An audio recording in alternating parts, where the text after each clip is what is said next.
Šodien Tēra Baltika podkastā pirms lielās Rebaltika 15 gadu jubilejas es esmu ar vienu no šī pasākuma vaininiecēm, ar Rebaltika dibinātāju Kristīnu Rizgu. Čau! Čau! Patiesībā es par Kristīnu esmu ļoti daudz dzirdējusi, par tevi esmu ļoti daudz dzirdējusi. Es Rebaltikā strādāju jau 7. gadu, vietā, kuru tu dibināji, bet nekad tevi nebiju iepriekš ne satikusi, ne redzējusi dzīvajā, bet no attāluma.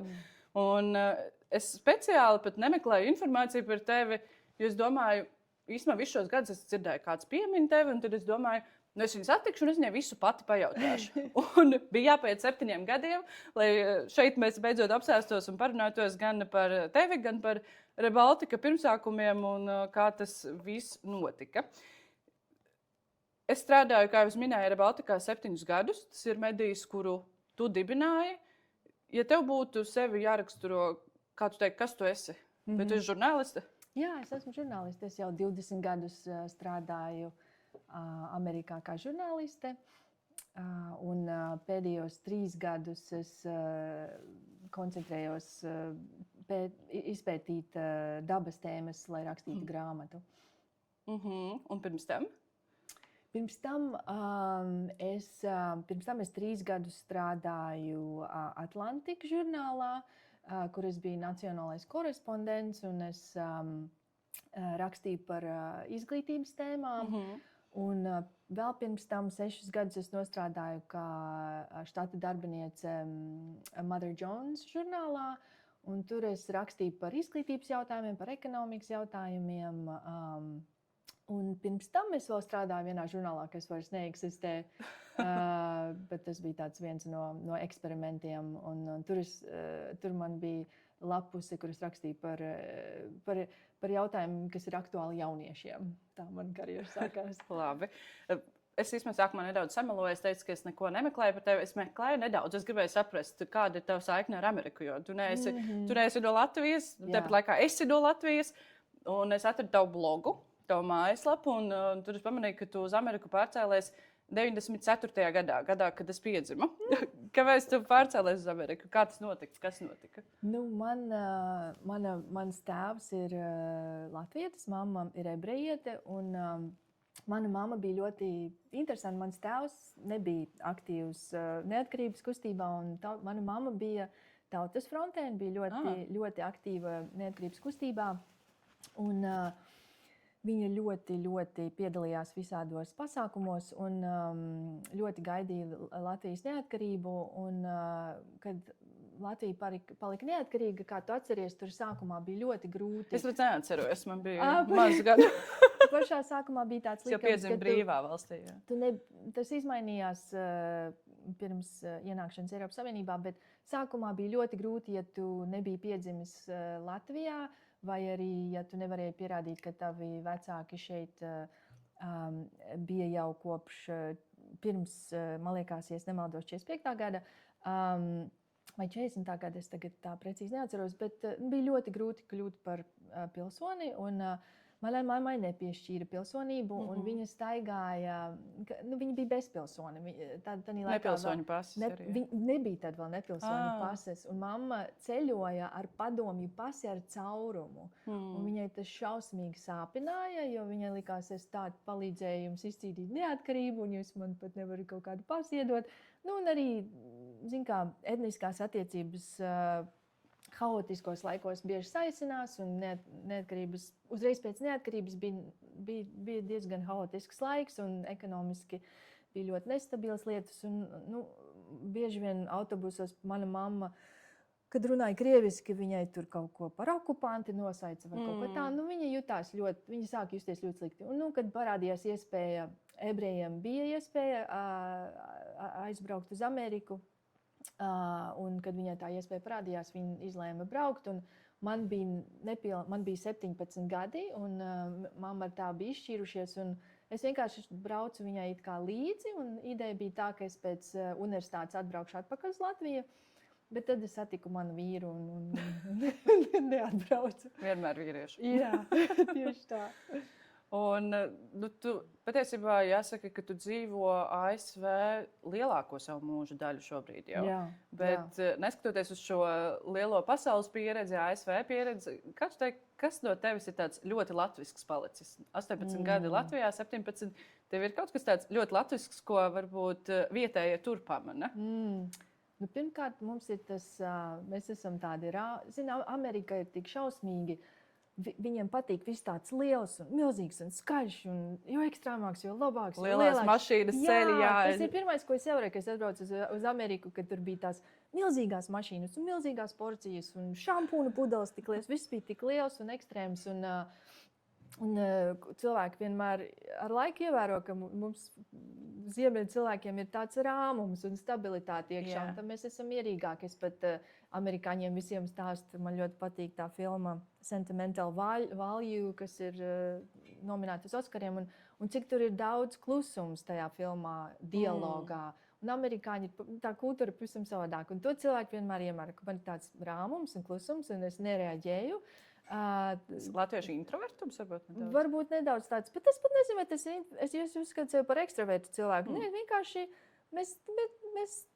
mums nevajag būt viskaļākajam cilvēkam istabā, tā kā cilvēki, man liekas, no lielākām valstīm parasti uzvedās. Cilvēki mazākās valstīs, īpaši ziemeļos, tā apskata situāciju un tad domā, kā rīkoties. Tas bija pirmais, un otrais, man liekas, saikne ar dabu, jo tomēr mēs to neapzināmies šeit Latvijā, bet visiem, nu varbūt ne visiem, bet ļoti daudziem cilvēkiem šeit Latvijā ir iespēja gan sestdienas svētdien aizbraukt ciemos kādam, kuriem ir lauki vai centra līdz jūrai 20 minūtes, un mēs esam bieži pavadījuši vasaras vai nu laukos, vai kādam, kuram ir vai ne vecāki laukos, un mums ir tāda dabiskāka saikne, intīmāka saikne ar dabu, un mēs jūtamies, man liekas, protams, tagad Latvijā arī daudziem ir biofobija, un daudz jaunieši nepavada laiku. Biofobija? Kas ir biofobija? Tas ir jauns jēdziens, ko man meža ekologi stāstīja no Latvijas. Tas ir tāds jauns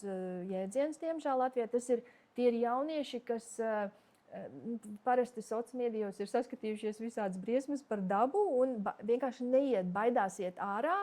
Baidās no krūmiem, no zālēm, dēļ ērcēm, pieņemsim. Baidās iet mežā dēļ lāčiem un vilkiem. Un, protams, tur ir video par šām tēmām, un tad parādās vesela virkni jaunieši, kas it kā vairs neejot, vispār ārā baidās iet. Es nebiju dzirdējusi, par ko tādu vispār. To man stāstīja Latvijas meža ekologi. Bet tu, kad dzīvoji Latvijā, tu biji lauku meitene, vai ne? Es biju lauku meitene, es pieaugu un izaugu Līvānos, un es atnācu uz mājām, un es vienkārši skrēju mežā iekšā, un es tur viena pati, un vai, ja man bija kaut kāda drauga, mēs ar riteņiem visu vakaru dragājām pa mežu un pa laukiem, un nācu mājās ļoti vēlu, vecāki nezināja, kur mēs bijām, un es vispār ļoti, ļoti daudz pavadīju laukos, mežā tieši, pļavās, vienkārši man ir tādas mīļākās atmiņas, es guļu zālēs, un man ir bites un mušas apkārt, un es tur ceru kaut kādus stāstus, tur ceru un kaut kādas plānus. Un mākoņu zīmē, vai ne, kaut kāds dzīvnieciņas? Jā, un es tiešām, man vienmēr kaut kāds bija sapnis aizbraukt, es nezinu, kāpēc man vienmēr galvā bija, ka es gribu uz Kaliforniju. Tieši es gribu uz Kaliforniju. Un man tad, kad es biju ļoti maziņa, man nebija nekādas idejas, ka mēs brauksim uz Ameriku un ka mēs brauksim tieši uz Kaliforniju, ka mēs tiksim uz San Francisco, bet man vienmēr kaut kā no es nezinu, laikam, filmām, ko mēs skatījāmies tajā laikā, man likās, ka Kalifornija tāda sapņu zeme. Kaut kur tas tevī jau bija ielikts. Jā. Un ir sapņu zeme tagad, kad tu tur esi?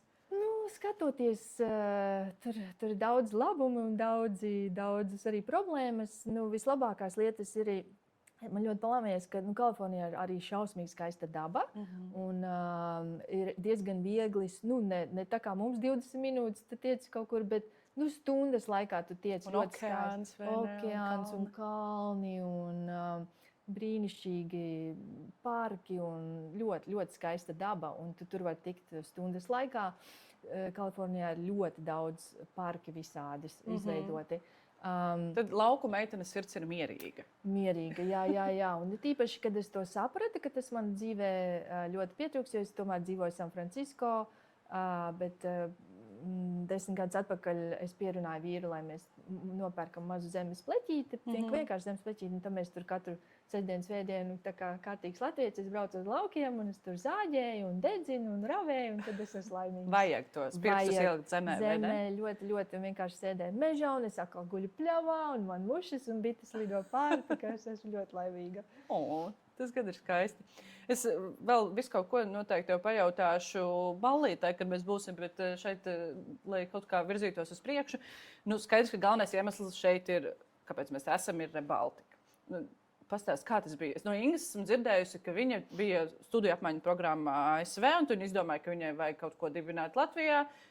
Kā jūs satikāties? Vai tev piezvanīja Inga un teica, klausies, kur es esmu un taisam kaut ko kopā? Kā tas bija? Tas bija, mēs abas pazinām žurnālisti kopīgi Aronu, Arona Iglīti, kas strādā Bloomberg ziņās joprojām, un es te biju Latvijā vienā žurnālistikas uzdevumā, un es, kad braucu prom, es teicu, Arona, man ļoti, tieši tas bija pēc krīzes, ekonomiskās krīzes laiks, tas bija 2009. gads, un teicu, Arona, es gribu ļoti būt derīga kaut kā Latvijas žurnālistiem, un man bija kaut kā pazudusi saikne ar Latvijas žurnālistiem. Īstenībā man nekad nebija, jo es nekad nestrādāju Latvijas žurnālistikā. Un es teicu, Aron, ja tu atrodi kādu cilvēku, kam liekas, varbūt kaut kāds Latvijas žurnālists Amerikā liekas noderīgi, lūdzu padod ziņu, sūta visus pie manīm. Un pēc 2 mēnešiem, man iekrita e-pastā ziņa no Ingas Springas, un viņa teica, ka Arons teica, ka dzīvo tāda latvieta San Francisco un grib palīdzēt Latvijai. Tad es jums rakstu. Un viņa teica, ka tad palīdzi, ja? Tad palīdzi. Viņa teica, ka viņa izvērš varbūt iespēju, vienkārši pārdomā iespēju, ka varbūt Latvijā arī vajag tādu bezpēļņas centru pētnieciskai žurnālistikai. Vispār nav tāds bezpēļņas žurnālistikas, tanī laikā vispār nekas nebija no bezpēļņas žurnālistikas. Un es teicu, cik forši, ka Arons mūs salika kopā, jo tanī laikā es strādāju tikai bezpēļņas žurnālistikā. Un es teicu, ka man liekas, es redzēju, man vismaz likās, ka tāda žurnālistika ir ļoti vajadzīga jebkurai veselīgai demokrātijai, jo tā parasti izdara to, kam komercmedijiem varbūt nav laika vai iespējas. Plus arī viņas tā neatkarīgā bezpēļņas žurnālistika varbūt stabilāka, jo viņa nesvārstās ar ekonomiku, tur daudz nesvārstās. Labi, bet Inga tev uzraksta un tālāk? Tālāk es sāku ieteikt, mēs sākām runāt par dažādiem modeļiem Amerikā, ko mēs varētu apskatīties, un man liekas, Inga jau tad zināja, ka ir mums tāds ProPublica ļoti slavens žurnālistikas centrs, kas ir pilnīgi bezpēļņas, sākts ar žurnālistiem, kuri nāk no komercmedijiem. Un es teicu, ka man ir kontakti, un es saku, satiekamies Ņujorkā, aiziesim uz viņu biroju un pajautāsim viņiem, kā viņu modelis strādā. Un tā es sarunāju tur tikšanos, un mēs pavadījām tur pāris. Cik ilgi pēc tā e-pasta tas bija? Tā jūs klāties tikšanās? Man liekas, ka gadu vēlāk. Tas diezgan kaut kāds laiks pagāja, jo Inga vēl bija tanī savā stipendijā, un viņa bija diezgan aizņemta, un viņa vēl domāja, vai viņa bija tanī laikā. Man liekas, ka pat vēl nebija strādājusi par redaktoru. Viņa bija ļoti slavena pētnieciskā žurnāliste, bet viņa nezināja neko tur par grantiem un finansējumu un rediģēšanu un visus cilvēkus salika kopā. Tā kā viņa bišķiņi svārstījās, viņa īsti nezināja. Bet es viņai teicu, ka viss būs kārtībā, ka ejam uz priekšu, paskatāmies modeļus, visu izvērsim, izdomāsim. Tad mēs tikāmies Ņujorkā, aizgājām uz ekskursiju. Un tad jau no tā brīža, kad man liekas, ka Ingai, viņai vajag kaut ko konkrētu un tādu, ko viņa var saprast un salikt kopā. Un tad kad viņa paklausījās, kā tur tas viss darbojās, un mēs izrunājām, kādi varētu būt potenciālie granti, ko mēs varētu dabūt, tad mēs sākām par to nopietnāk runāt. Un tad pēc gada viņa atlidoja uz San Francisco, un mēs jau uzrakstījām pirmo pieteikumu Rebaltikai kopā. Un dabūjāt naudu? Man liekas, ka pirmo naudu mēs nedabūjām, bet un tas bija, tur ir tik daudz atteikumu sākumā, vai ne, kā vienmēr, kad tu prasa finansējumu, ir vairāk, ne, tā ir norma, vai ne, tev bieži pasaka, nē, tevi izkritizē, un man liekas, ka Ingai ar to bija, viņa nebija ar to agrāk sastapusies, un tas, man liekas, viņai bija grūtākais. Man liekas, ka tur es arī visvairāk varēju palīdzēt, jo es jau tajā laikā biju rakstījis pieteikumus, un es biju pieradusi, ka 9 no 10 reizēm tev pasaka nē, un vēl izkritizē, un pasaka, ka tu neko nesaproti un ko tu vispār nāc. Un, man liekas, tieši šī jomā es varēju visvairāk palīdzēt. Es vienkārši teicu, ka tas tā ir norma, viss ir kārtībā, ka jāiet uz priekšu un noteikti kāds iedos finansējumu. Un, pirmais fonds bija ASV valsts departaments, kas iedeva Rebaltikai to pirmo finansējumu. Un tas notika, man liekas, ka diezgan ātri, bet bija tur atteikumi sākumā arī. Tad, kad es vēl nestrādāju Rebaltikā, un īstenībā man tas kopš es sāku savus gaidu žurnālus, ka vienmēr bija sapnis strādāt Rebaltikā, tad mani uzrunāja tā Ingas enerģija, viņa nedaudz traka tāda, bez kaut kādām robežām.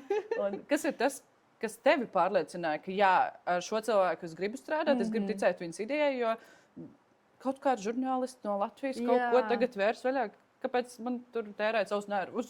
Tāpēc, ka tajā laikā es godavārds, es nezināju nevienu cilvēku no Latvijas, kas būtu tik neatlaidīgs, tik enerģisks, un Ingai bija tik daudz spožums iekšā, bet galvenais, kas man ļoti aizķēra, viņas drosmība. Viņa vienkārši ir pilnīgi bezbailīga. Un es tiešām... traka, es jau saku. Es vienkārši tādu nebiju cilvēku satikusi, un es uzreiz...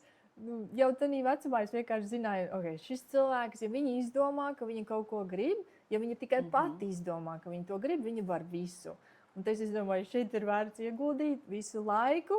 Un arī vienkārši man bija tik daudz cieņas un mīlestības pret viņu uzreiz, jo viņa bija viņai tik šausmīgi rūpēja Latvija un Latvijas nākotne. Tas nebija tāpēc, ka viņa tur bija kaut kāda godkārīga vai viņa gribēja būt slavena.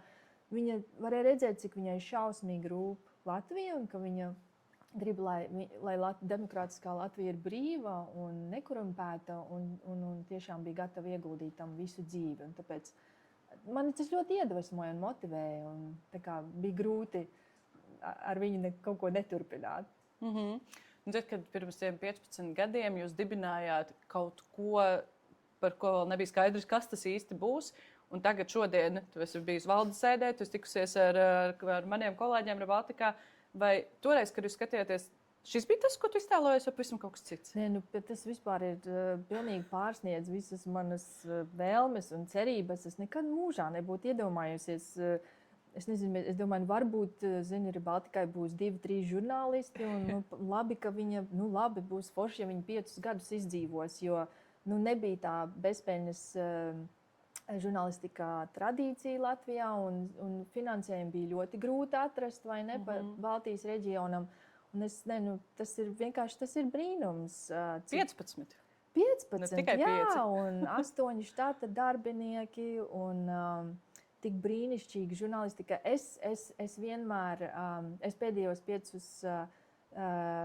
7 gadus saku vienmēr Ingai un Sanitai, ka es tiešām nevaru iedomāties nevienu žurnālistikas organizāciju ASV, kas ar tik mazu kolektīvu un ar tik pieticīgu budžetu var tādu iespaidu atstāt sabiedrībā un atnest tik daudzas pozitīvas izmaiņas. Un es esmu vienkārši laimīga, kad man bija maziņa iespēja pašā sākumā, pirmajā gadā kaut ko ieguldīt, kaut kā tai sēklā. Bet tu pati arī rakstīji, taču es esmu redzējis tavus rakstus. Jā, es arī nedaudz rakstīju pirmos 3-5 gadus, jā. Tur bija, man šeit, izglītības tēmas un sociālās vairāk par tev, vai ne? Mans pirmais lielais raksts bija par sociālo nevienlīdzību, jā, jo tad Pasaules bankas dati rādīja, kad Latvijā visnabadzīgākie cilvēki nes vislielāko nodokļu slogu. Un es gribēju pastīties, kādas tās sekas atstāja. Un tad mēs uztaisījām vairākas sērijas par to. Jā. Tu pietrūkst rakstīt Rebaltikai, varbūt mums varam kaut ko sarunāt. Es jau šodien bišķiņ tur Sanitai nedaudz sasolīju, jā, ka varbūt kaut ko varētu par mežiem uzrakstīt. Jo par cik es savā grāmatā izpētu ļoti par Kalifornijas mežiem un par Baltijas mežiem. Un tad varbūt pēc gada es varētu kaut ko uzrakstīt par Latvijas mežiem arī. Jā, jo mēs esam aizgājuši mežu virzienā. Kas tu tagad esi pēc profesijas? Tu vairs, žurnālisms šeit tas ir kaut kāds aicinājums. Tā nevar atkritīties visu tālāko mūžu, bet ja tu tur aktīvi varbūt to nedari. Bet ko tu dari šobrīd profesionāli? Es joprojām sevi uzskatu par žurnālistu, bet es esmu žurnālists, kas pašreizajā brīdī koncentrējas uz grāmatām. Jo, diemžēl, žurnāli ir mana mīļākā nodarbība un vieta, un man šausmīgi patika mani visi žurnāli, un es visu mūžu sapņoju rakstīt žurnālos. Es kādu laiku parakstījos uz visiem žurnāliem, es viņus visus lasīju, joprojām daudz lasu to žurnālus, bet, diemžēl tā viss mainās, ja, un mums ir daudz mazāk žurnāli Amerikā, un tajos pašos žurnālos ir daudz mazāk žurnālisti, un vienkārši tā dzīve žurnālos palika ļoti grūta. Man, pieņemsim, pa maniem 20 gadiem žurnālistikā man nevienu reizi nepacēla algu. Nevienu. Wow. Bet tāda žurnālistikas realitāte man šķiet visā pasaulē. Un jau no pirmā gada, kad es iestājos žurnālistikā Amerikā, katru gadu mazāk un mazāk un mazāk žurnālisti, un es redzēju statistiku 2023. gadā, visvairāk bija zudumu žurnālistiem kopš 20 gadiem, kaut kur 20 gadu laikā. Un tas ļoti ietekmē to profesiju, vai ne, izdegums un nepēļņa. Protams, pēdējos 8 gados, kur mums ir Amerikas prezidents regulāri vai neregulāri saka, ka žurnālisti ir tautas ienaidnieki, ja? Un kad tie nav jālasa un tie nav jārespektē. Tā attieksme pret žurnāliem arī žurnālistiem ir ļoti izmainījusies. Es, kad biju žurnālista sākumā, tā bija ļoti respektēta, prestīža profesija. Es vairs tā nejūtos. Ir daži štati Amerikā, kur es nesaku, ka es esmu žurnālisti, jo es baidos par savu drošību. Tagad tas viss ietekmē. Tu baidies par drošību? Jā, tik traki Latvijā vēl nav. Bet man arī reizes, kad es domāju, vai teikt, ka esmu žurnālists. Tur vienkārši bija smieklīgs gadījums. Es kārtoju braukšanas tiesības, autovadītāja tiesības, un man instruktors, kā jūs tur braucat, kaut ko pa dzīvi arī vajag parunāt, vai ne? Un viņš man paprasīja, ka es esmu pēc profesijas, un es pieļauju šo smago kļūdu pateikt, ka es esmu žurnālists.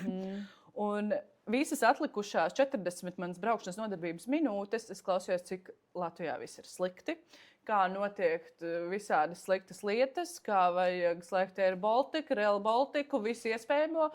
Un man viena no pirmajām braukšanas nodarbībām, es taču vēl nemāku braukt kārtīgi. Un es tikai pa krastmalā, tur 4 jūtas, kā man braukt. Un viņš tikai turpina stāstīt. Un es nomainīju instruktoru. Jā, viņam ir sakrājies, un es nomainīju instruktoru, un nākamajam es vairs neteicu, ka esmu žurnālists. Jā. Es biju mācījusies no savas kļūdas. Jā, līdz ar to nedaudz citādi. Jā. Bet tu raksti grāmatas, Inga raksta grāmatas, jūs tā kaut kā sasinhronizējāties, par ko tu raksti grāmatu? Es tagad specializējos dabas jautājumos un klimata izmaiņās un pašreiz es pētu, kas ir jādara ar mežiem, lai viņus saglabātu, jo tas ir gan Amerikā, gan Latvijā viens no vissvarīgākajiem resursiem un ir ļoti daudz, mežiem ir daudz problēmas dēļ klimata izmaiņām, bet arī dēļ neapsaimniekošanas, un tāpēc es rakstu grāmatu par to, kā viņi labāk jāapsaimnieko, lai viņi izdzīvotu nākamos 10, 20 gadus. Un tad, kad mēs nācām šeit, tu stāstīji, ka tev ir arī tāda jauna profesija.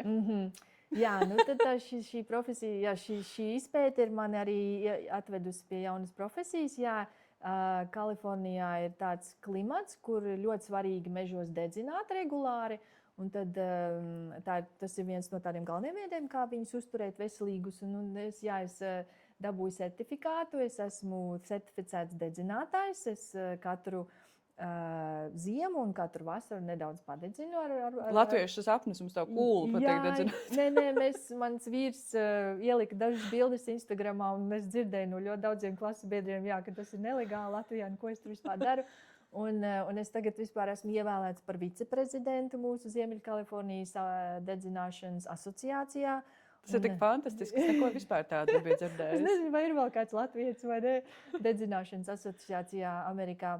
Un tad es arī esmu iemācījusies, kā rīkoties ar zāģi, lai varētu retināt mežus pirms dedzināšanas. Jā, es esmu ļoti, ļoti tā ieguldījusi laiku, lai saprastu tās lietas, lai rakstītu par viņām kā eksperts, ne tikai tāds, kas skatās no malas. Es varbūt nedaudz novirzīšos no tēmas, bet man pašai vienkārši ļoti interesanti par to dedzināšanu. Jo mums vienmēr stāsta, nevajag dedzināt, jo es nezinu, aiziet bojā dzīves būtnes. Kā tas sasaucas, kāpēc tas ir labi? Latvija ir pavisam cita ekoloģija, bet Latvija arī daudzās vietās uguns palīdzētu ar ekoloģiju, it īpaši sausos. Bet neaiziet bojā, nezinu, maz dzīvnieciņi, putniņi vai kukaiņi? Jā, aiziet bojā, bet ja mežus neapsaimnieko un meži sāk, kokiem parādās visādas slimības, tāpēc, ka viņi neapsaimnieko un koki mirst un tur nepietiek ēdamais un dzīvojamās vietas dzīvnieciņiem, vēl vairāk dzīvnieciņu nomirst. Tas ir tāds upuris lielākam labumam. Jā, tieši tā. Cilvēks, jebkuru lietu, kuru mēs apsaimniekojam, tur nav katrai kaut kādai kustībai ir kaut kāda vai ne realitāte. Un kaut kas notiek, kaut kas izmainās. Jautājums ir, vai tur ir lielāks labums ilgtermiņā vai sliktums. Un es varu stabili pateikt, ka neko nedarīt, tur ir daudz lielāks ilgtermiņa nelabums nekā, kad mēs iesaistamies un saprotam, kas ir tas labums un dedzināšanas? Es saprotu, ka tur pavisam citādi tā daba, bet ko tas dod? Koki paliek veselīgāki, jo ja koki, pieņemsim, vienā vietā, ja aug 5 tieviņi slimi koki, viņi nedabū pietiekoši gaismas, un tad tiem kukainīšiem un putniņiem tur nepietiek ne ēdamā, ne dzīvojamās vietas, un tā ekoloģija, tā sistēma visa tā lēnītēm sagrūst, un tur paliek mazāk daudz bioloģiskās daudzveidības. Jā. Bet, ja mēs dedzinām, tad mēs vienkārši pirmkārt mēs uzlabojam zemes kvalitāti un uzlabojās uzreiz ēdamā daudzums, un kur tiem kukainīšiem un putņiem dzīvot, un tā visa sistēma paliek daudzveidīgāka un veselīgāka. Bet to visi koncentrējās uz to, kas tur tā īstermiņā varbūt notiek, bet tiek sabojāts, bet ilgtermiņā tas ir ļoti vajadzīgs ekosistēmai. Es ticu, ka tu esi izpētījusi, un tāpat tu aiz savu prieku tu nededzini mežus. Nē, es biju pret to. Tas pirmais ir uzreiz tā. Nē, un es esmu uzrakstījis Amerikā rakstu, jo Amerikā arī ļoti daudz protestu pret šīm lietām tieši šādu arī iemeslu dēļ. Un es biju tas cilvēks, kas bija pret to kategoriski. Es biju pret jebkāda koka nociršanu, un es biju pret dedzināšanu. Un tad, bet mums sākās tie milzīgie, šausmīgie, katastrofiskie ugunsgrēki Kalifornijā, un tad es iedziļinājos šīs tēmās un sapratu, kas notika šīs sistēmās vēsturiski, un tad es sāku vienkārši lēnītēm to visu skatoties un pētot, iemācīties. Un vienkārši uzņemties atbildību, ka man ir jāmāk dažas lietas darīt, kas varbūt man ir nepatīkamas un sāpīgas, bet man ir jāsaprot, ka man ir atbildība pret dabu. Es nevaru vienkārši ņemt no dabas, ņemt ūdeni, ņemt gaisu, ņemt skaistumu, ņemt resursus un neko viņai neatdot. Mums ir kaut kā mums ir atbildība pret dabu. Ir kaut kāds brīdis, kad tu izaudz līdz tam.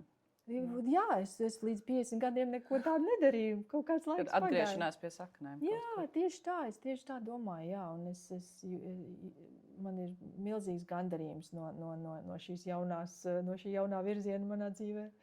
Tā izklausās. Bet arī tiešām izklausās interesanti, bet pavisam citādi. Un jaunajā grāmatā Zardē būšot arī nodaļas par Latviju.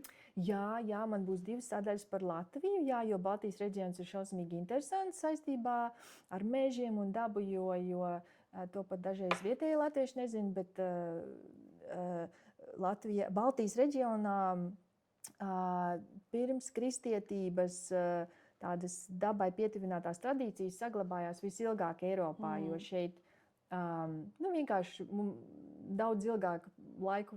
Mēs tik tālu dzīvojam un tie ir tik augsti, ka tā kolonizācija bija daudz grūtāka Baltijas reģionā, un līdz mums atnāca vēlāk, un efektīva kolonizācija bija diezgan pagrūta šī tālajā augstajā teritorijā, vai ne?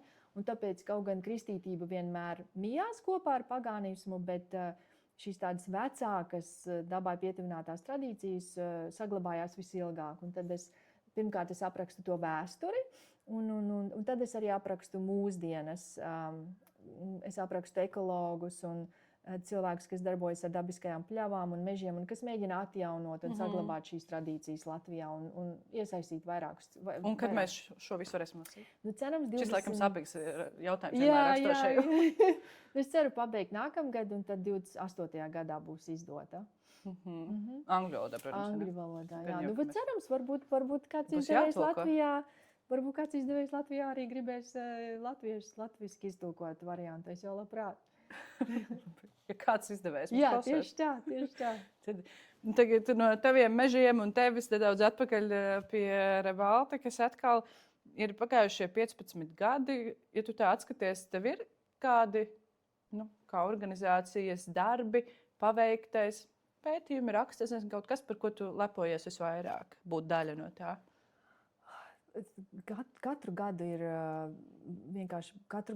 brīnišķīgi raksti un tēmas tādi, kas tiešām nav komercmedijos parādījušies līdz tam, un man liekas, ir izpētīti daudz dziļāk, ir daudz izmaiņas, bet nerunājot pat par atsevišķiem rakstiem, jo viņi ir ļoti daudz 15 gadu laikā, vienkārši komanda, cik tā komanda ir liela priekš Baltijas mēroga, cik tur talantīgi strādā cilvēki, cik Sanita ir ieguldījusi tieši tā, cik Sanita ir ieguldījusi laiku, Sanita Jamberga, lai piesaistītu jaunu talantu, lai attīstītu jaunu talantu. Es mēnesi atpakaļ skatījos mūsu saitā, mums bija 3 brīvprātīgie jaunieši, tagad mums jau ir 5. Nu, tas viss tik šausmīgi priecina. Šī momentā, kad dezinformācija izplatās ātrāk kā jebkad, vai ne, mūsu vēsturē, šī momentā, kad antidemokrātiskie spēki ir tik spēcīgi globālā līmenī, redzēt Rebaltiku tādā veselīgā stāvoklī ar cilvēkiem, kas tur grib būt, vai ne? Nu, man tas tā aizkustina, ka tu sapņoji strādāt Rebaltikā. Tas ir vienkārši, tas ir tik brīnišķīgi. Un tas, ka Baltika turpina attīstīties, turpina augt, turpina piesaistīt jauno talantu, tas ir tik iedvesmojoši. Par to man ir tāds lepnums un prieks. Tad ir gan daudz, ar ko lepoties. Es domāju, noteikti, jā, noteikti. Tīpaši no ASV malas, no skatīties, ka tomēr Baltijas reģionam ir grūtāk piesaistīt finansējumu vai ne, un kaut ko tādu uzturēt, un ka tas ir tik veselīgs. Un arī man personīgi, ka mums ir tik daudz sievietes, kas strādā Baltikā tieši, jo Amerikā pētnieciskajā žurnālistikā ļoti maz sievietes. Tas tur dominē pārsvarā vīrieši. Laikam kaut kā otrādi vispār Latvijā ir kaut kā, jā. Man tā šķiet. Bet, ne, ir vīrieši. Jā, un tas man arī ļoti. Es vienmēr saku, ja man būtu tāda ProPublica ar vairākumu sieviešu, es aizietu rītā, bet man nav tādas. Jā. Bet 15 gadu tāds pusaudzis un var runāt arī tikai par labo, bet man vienmēr patīk pieskaties arī kļūdām, jo no kļūdām šeit vislabāk var mācīties. Vai tu atminies, vai tev ir palicis prātā kādas kļūdas, kurām varbūt varēja izvairīties, vai kuras no kurām varēja gūt kādas mācības, vai kurš atskatoties tagad ir tās, tā gan nevajadzētu darīt. Jā, zini, es biju ļoti iesaistīta to 1. gadu, vai ne? Tā mēs ar Ingu sarakstījāmies katru dienu par kaut ko. Bet no malas varbūt vēl labāk redzams, kur mēs kļūdījāmies. Jā, es nezinu, tur man liekas, bija viens moments, man liekas, kad Rebaltika pašā sākumā pirmajos 5 gadus varbūt auga bišķiņ pārāk ātri, un mēs varbūt... Mums bija gan valde, gan padomnieki, un mēs tos padomniekus diezgan ātri tā visus uzaicinājām un nemaz varbūt neintervējām nevienu, vienkārši tā sagrābāmies. Jo gribējās, mēs no pašsākuma gribējām, lai mums iesaka tēmas ne tikai, lai tēmas nāk ne tikai no redaktoriem, ko mēs kā žurnālisti redzējām savās žurnālos, bet arī, lai nāk kaut kā no kopienas, no ekspertiem noteiktās tēmās. Un tad, man liekas, tur gadījās cilvēki, par kuriem varbūt nākotnē nav lepnums. Nav lepnums, varbūt, bet zini, cilvēki arī mainās, vai ne, tādā momentā, kad mēs aicinājām padomniekus, mums likās tiešām visi spēcīgākie žurnālisti un eksperti, bet cilvēki ar laiku mainās, un par to mums pēc tam sit visu mūžu. Tā ir, jā. Tie, kas lasa mūsu, noteikti komentāros būs pamanījuši, par ko ir runa. Ik pa laikam mums piemīt dažādas lietas. Es vienkārši nevienu negribu pati saukt vārdā, jo es vispār ar to nebiju saistīta. Es biju ārpus, es neesmu kādu satiku, un es ko zinu, man pat nav īsti ko par to pateikt. Bet tu dzīvo Amerikā, skaties uz Latviju nedaudz no malas, tepat laikā tā ir daļa no tevis. Vai tev šķiet, ka tu no malas redzi kaut ko mēs ikdienā nepamanām? Kaut kas ir tāds, kas varbūt, ko mēs nenovērtējam Latvijā? Man liekas, ka tas, kad mums ir tā brīvība un ka mēs tomēr, labi, protams, mēs kā žurnālisti zinām, ka mums ir korupcija, protams, mums ir daudz korupcija, mums ir daudz visādas lietas, kas ir jāsakārto un ir daudz cilvēku, kas izmanto Latviju priekš savas peļņas, bet tādā pašā laikā tas ir vienkārši brīnums, zinot, ka 700 gadus mēs bijām zem dažādām kolonizācijas varām, un kad mēs esam brīvi, kad es braucu tagad uz Latviju no Amerikas, kurai ir daudz lielāka un garāka tradīcija, vai nedzīvot ar vēlēšanām un demokrātiju, bet es jūtu, ka Latvijā ir vairāk tagad demokrātijas un brīvības salīdzinājumā ar Ameriku un kas tur viss notiek. Tāpēc mēs dažreiz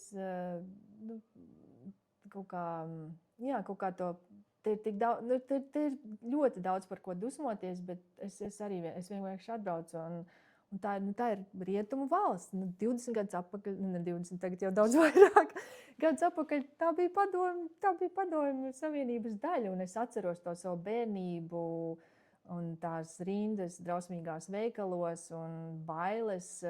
Manu tēti, kas bija Līvāna māju direktoru, atnāca KGB un vienu vakaru savāca, aizveda uz cietumu, un mēs viņu 2 dienas neredzējām, un viņš atnāca mājās, es vispār viņu nevarēju atpazīt, viņš bija tik psiholoģiski salauzts, un man tā arī viņš mums nekad nepastāstīja, kas tur īsti ir, man būs jāiet arhīvos kādreiz paskatīties, kas tur īsti notika.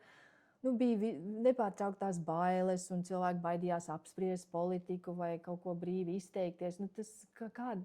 Avīzes bija propaganda, viss bija, neko nevarēja izdot bez cenzūras. Tas ir tāds brīnums, ka mēs dzīvojam tādā radikāli savādākā pasaulē. Tas viss bija diezgan nesen.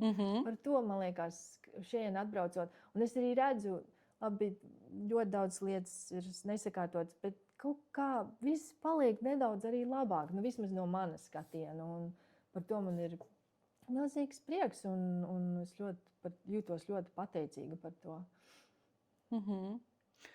Paldies tev. Es iešu jau uz tādu virzīšos uz noslēgumu, jo es saku, es varētu vēl stundām tev visu ko prasīt, bet mums vēl ballīte priekšā. Atstāsim nākamajai ballītei 20 gadu jubilejai. Cerams, ka būšu gan es te, gan tu te. Es arī ļoti varēsim apspriest, kas tad ir mainījies vēl par šiem 5 gadiem.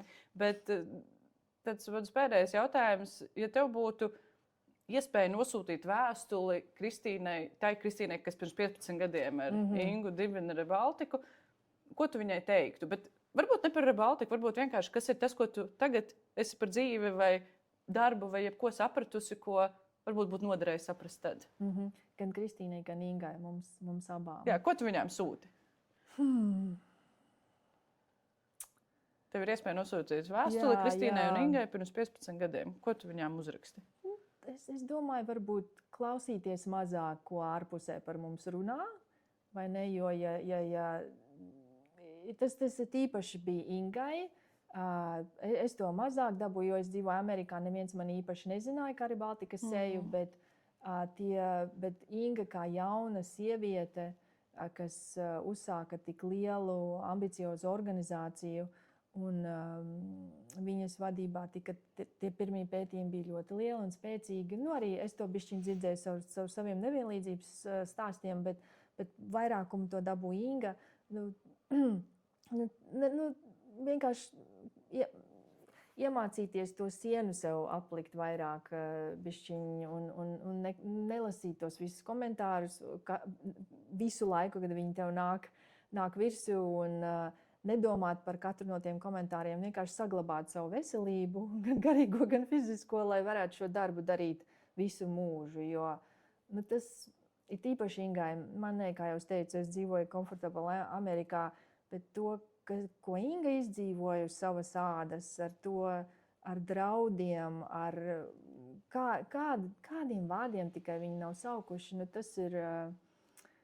Jā, tur ne tikai pašai tās robežlīnijas un sienas, bet arī varbūt savākt sev apkārt pulciņu, kurš tev varbūt vairāk aizstāv.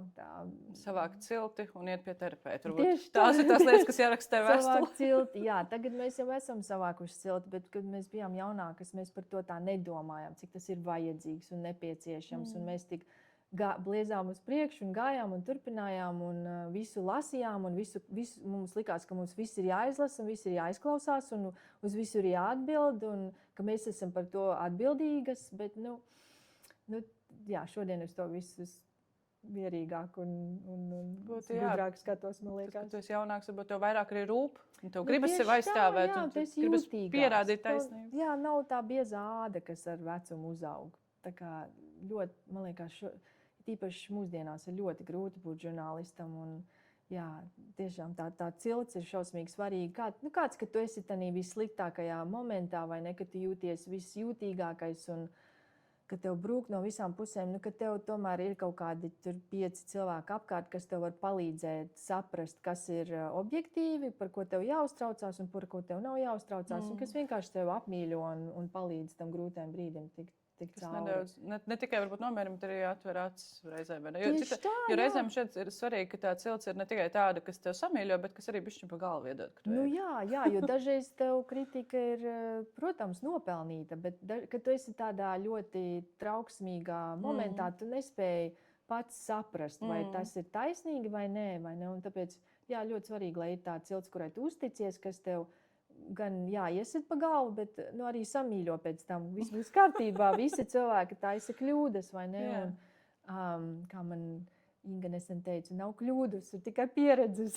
Tikai pieredze, un no visu ir jāmācās un jāpaliek gudrāk. Pat pareizi, ja tu netaisi kļūdas un nemācies no viņa, tad tu neaudz. Tas ir galvenais, kā cilvēks augs. Un tāpēc, mēs ļoti daudz, man liekas, iztērējām veselību un nervus, varbūt pārāk visā tā iedziļinoties, nekā es tagad to daru.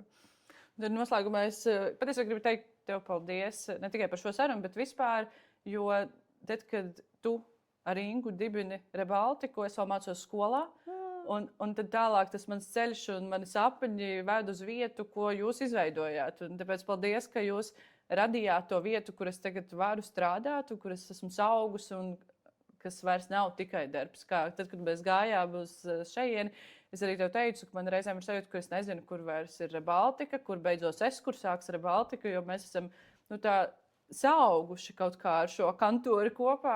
Un paldies, ka tu izveidoji vietu, kur es varu būt. Tas ir vienkārši maģisks moments kaut ko tādu dzirdēt, jo tu esi viens no spēcīgākajiem žurnālistiem Latvijā un zināt, ka tu tik ļoti gribēji te strādāt un ka tev deva kaut kādas iespējas. Ko vēl var dzīvē vēlēties? Paldies, Ines. Es ceru, ka tu paliksi žurnālistikā un turpināsi darbu. Varbūt tu esi dedzinātais, es būšu dzēsējs, ugunsdzēsējs. Tieši tā. Un kādu dienu, cerams, būsi valdē. Jā, tagad satikāmies pusauģu vecumā 15 gados, tad tiekamies pēc pilngadības. Sarunāts. Paldies tev.